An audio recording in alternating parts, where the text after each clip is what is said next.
die houtkapper in die bos. Die son hang laag oor die teerpad nou,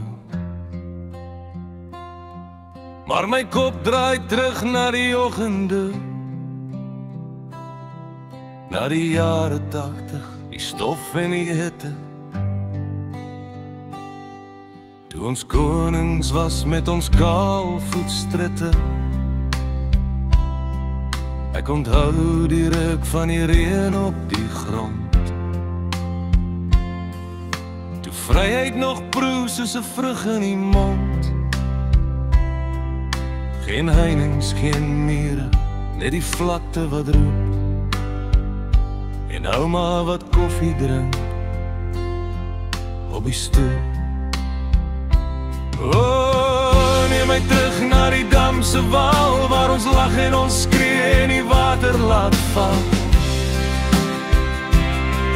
waar die modder ons doop en die son ons verbrand, en ons trek ons fietsen dwars deur die land. Ja, gee my net weer daar die somer terug, waar die wêreld so groot was en ons harte so lig.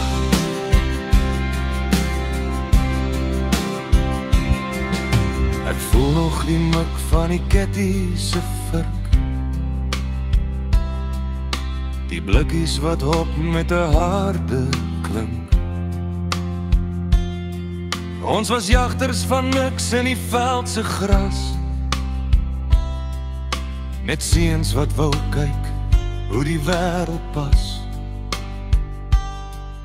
en later die stilte langs die rivier,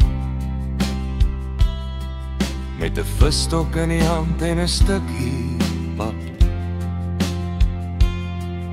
Ons wag vir die karp in die wilger se skadu, toe tyd nog nie saak gemaak het nie, net ek en jy my vriend. Maar die jare is diewe, hulle steel in die nag, hulle vat al ons vriende vir wie ons so wag. Die fiets is geroes en die dam is nou droog, en die trane sit vlak in ou man se oog. Waar is my maters? Die stilte raak swaar, die leë stole staan nou by mekaar.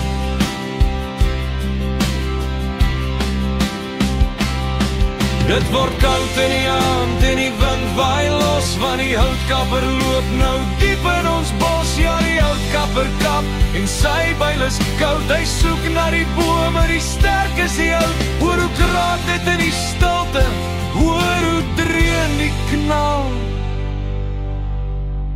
Een vir een, my vriende, kyk hoe die reuse val.